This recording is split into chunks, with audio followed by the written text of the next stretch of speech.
In our last lecture, we discussed the structure of amino acids. Now we want to talk about how amino acids come together to form proteins, one of the four major macromolecules. This diagram shows two amino acids combining to form a dipeptide, or a small protein. You can see that what happens here is a water molecule is lost in a dehydration synthesis reaction. A peptide bond is then formed between the carbon in the carboxyl group of one amino acid and the nitrogen in the amine group of the second amino acid. Let's look at the formation of a tripeptide, or a small protein made up of 3 amino acids. Since we are putting 3 amino acids together, 2 water molecules will be lost in 2 different dehydration synthesis reactions, and 2 peptide bonds will be formed. We can label the ends of any peptide as the N-terminus end, or the end with the amine group, and the C-terminus end, or the end with the carboxyl group.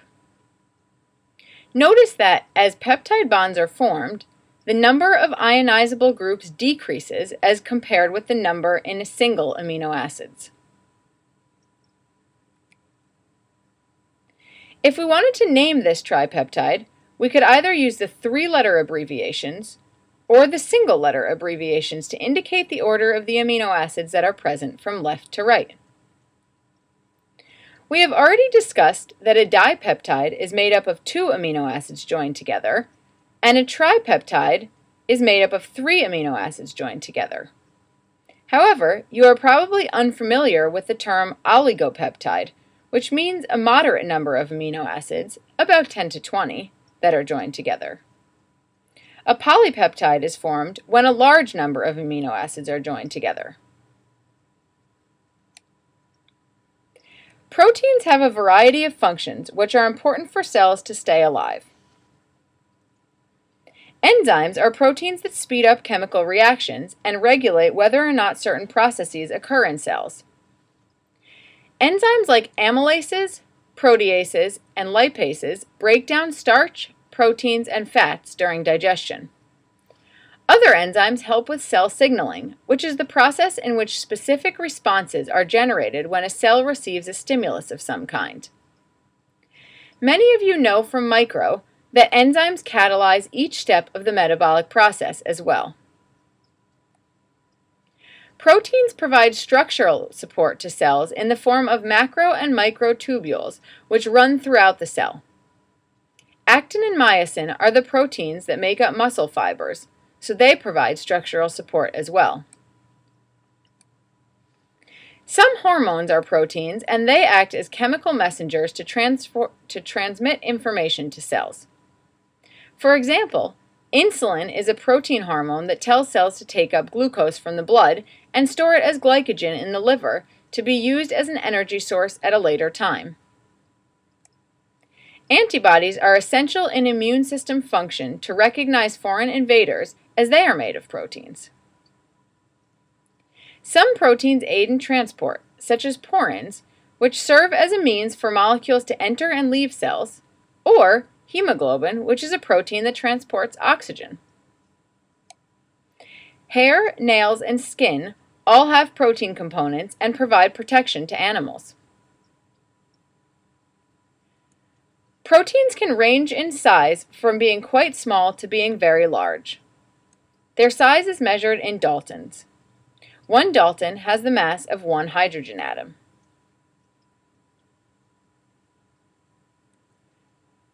This slide shows some examples of notable proteins. This is a picture of insulin, which was the first protein to be sequenced.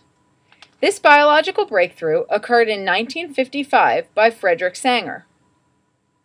Insulin is composed of 51 amino acids, is made up of 2 chains, and has a molecular weight of about 5,800 daltons. Notice that there are disulfide bridges both between and within the 2 chains that are important for structural support. This is a hemoglobin molecule, made up of 4 different chains and a total of roughly 600 amino acids. It has a molecular weight of about 68,000 daltons. Notice that hemoglobin is not composed only of protein, but it also has heme groups in the middle of each chain with iron molecules that bind to oxygen. Glutathione is a tripeptide made up of glutamate, cysteine, and glycine, and it has a molecular weight of 307 daltons. It is an antioxidant, and it is notable because the amino acids are not joined in the typical fashion. Rather, the peptide bond that occurs between the first two amino acids is between the carboxyl group of the glutamate side chain and the amine group of cysteine. This is a picture of a muscle filament which contains titin, the largest known protein. It consists of 34,350 amino acids and has a molecular weight of about 4 million daltons. Titin aids in muscle elasticity and helps to keep myosin centered between actin. When amino acids join together to form proteins, there are 4 different levels of structure. The primary structure is the sequence of amino acids. The secondary structure is the way in which the amino acids fold up to create alpha helices and beta pleated sheets. The tertiary structure is the way that the secondary structures interact with each other to create a larger three-dimensional structure. And the quaternary structure is the way that tertiary structures from different amino acid chains interact with each other, and sometimes with other coenzymes and cofactors, to create a functional protein. These different structures form so that the protein is in the lowest energy state and the intermolecular attractive forces are maximized. There are a number of forces that are responsible for stabilizing the primary, secondary, tertiary, and quaternary structures of proteins. As we go through the next few slides, look out for the locations of the following types of forces. Van der Waals forces are weak attractive forces that are very significant in protein structure because there are so many of them. They occur because of the random movement of electrons, and they form and break quickly. Peptide bonds are the bonds that join amino acids, as we've already discussed, holding the primary sequence of a protein together. Hydrogen bonds exist within secondary structures to hold alpha helices and beta pleated sheets together. Disulfide bonds are covalent bonds, similarly to peptide bonds. However, unlike peptide bonds that occur between carboxyl and amine groups, disulfide bonds occur between side chains. They can occur within the same polypeptide chain or between two different chains. Ionic interactions can form between two oppositely charged R groups. These are known as salt bridges. Dipole-dipole interactions occur between polar amino acids.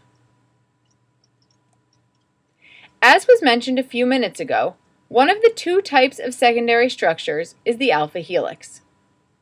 This slide has a few different representations of alpha helices to give you an idea of what these structures look like. This is the shorthand representation of an alpha helix, as you saw earlier. It is drawn like a corkscrew, or even more simply, like a cylinder. This representation obviously doesn't show a great deal of detail, but rather only illustrates the shape of the structure. This illustration shows the backbone of the helix as being composed of the alpha carbons, which are labeled as such in the diagram, the carboxyl group carbons, and the amine group nitrogens. You can also see from this diagram the hydrogen bonds that form between the hydrogens from the amine groups and the oxygens from the carboxyl groups. Notice that there are approximately 3.6 amino acids for each turn of the helix. This next representation shows a bit more detail. As you can see, the R groups are included here, and they stick out from the backbone. This illustration, although a bit complicated to look at, shows a more thorough representation of each amino acid. Notice the R groups and the hydrogens attached to the alpha carbons sticking out from the backbone. And notice the hydrogen bonds stabilizing the structure. You can imagine that it would be difficult to have too many bulky amino acids, as they wouldn't all fit, or too many amino acids of the same charge, as they would repel each other and disrupt the structure. This illustration is a little less busy than the last, but shows that the alpha helix contains a number of different planes. Imagine viewing the structure as a bunch of planes hinged at the alpha carbons. This final structure illustrates the space-filling model, showing all the atoms as large spheres without showing the bonds between them. Beta sheets are the second of the two types of secondary structures that exist. The shorthand way of representing beta sheets is by using arrows. Notice that the arrows run in opposite directions, meaning that the beta sheets are anti-parallel. The N-terminus is represented by the flat end of the arrow, while the arrow head represents the C-terminus. While these two illustrations show the same thing, the one on the bottom is a little less busy because it doesn't contain as many details.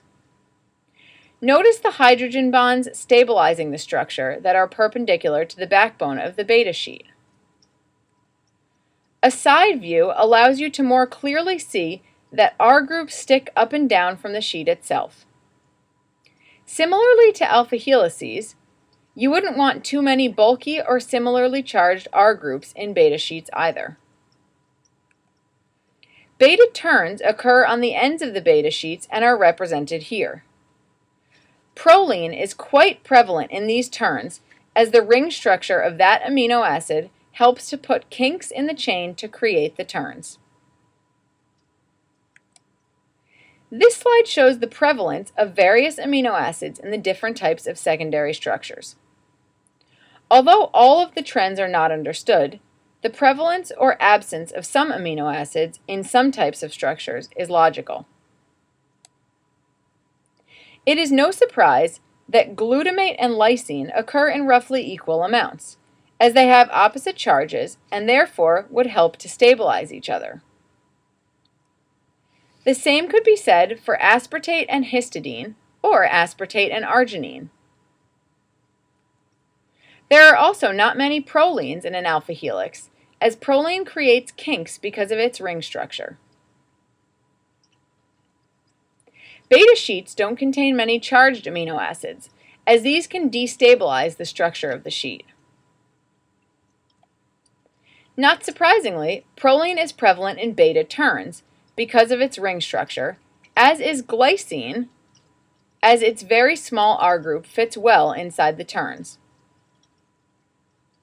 Here are two examples of what tertiary structures of proteins can look like. These structures are composed of the alpha helices and the beta sheets from the same chain. Notice that although secondary structures make up the majority of the polypeptide, there are stretches where there is no secondary structure. When a tertiary structure is forming, there are some rules that guide the way in which the tertiary structure comes together. The following rules apply to biological systems, where proteins are most commonly found in aqueous environments. A smaller surface area is better, as the protein will be soluble in water more easily if this is the case. The protein folds to increase stabilizing interactions, such as salt bridges and disulfide bridges. And hydrophilic amino acids stay on the outside, while hydrophobic ones get folded to the inside to keep them away from the water. There are also some factors that can disrupt proteins and denature their structure. Heat and acidity denature proteins by breaking the bonds that exist to stabilize their secondary, tertiary, and quaternary structures. Here you can see the locations of disulfide bridges that form to stabilize protein structures. This may look familiar to you as being an antibody, composed of the two heavy chains on the outside and the two light chains on the inside. Notice all the different sulfur-to-sulfur bonds that exist within and between the chains. In order for these bonds to form, the sulfurs on the cysteine R groups must be oxidized. Cysteine cross bridges are not broken by heating them like some other stabilizing interactions. Instead, a reducing agent must be added to break these bonds. An example of forming and breaking disulfide bridges can be seen in a salon. A reducing agent is put on the customer's hair to break any disulfide bonds that exist. The hair is then reshaped, and an oxidizing agent is added to reform the disulfide bonds in different places. Once the primary structure of a protein has folded into secondary structures, and the secondary structures have come together to create tertiary structures, different tertiary structures can come together to make quaternary structures, which can include non-protein components, like cofactors, as well. The stabilizing interactions that occur in quaternary structures are the same as those that occur in tertiary structures, with the only difference being that these interactions occur interchain, or between two different polypeptide chains, rather than intra-chain, or within the same chain.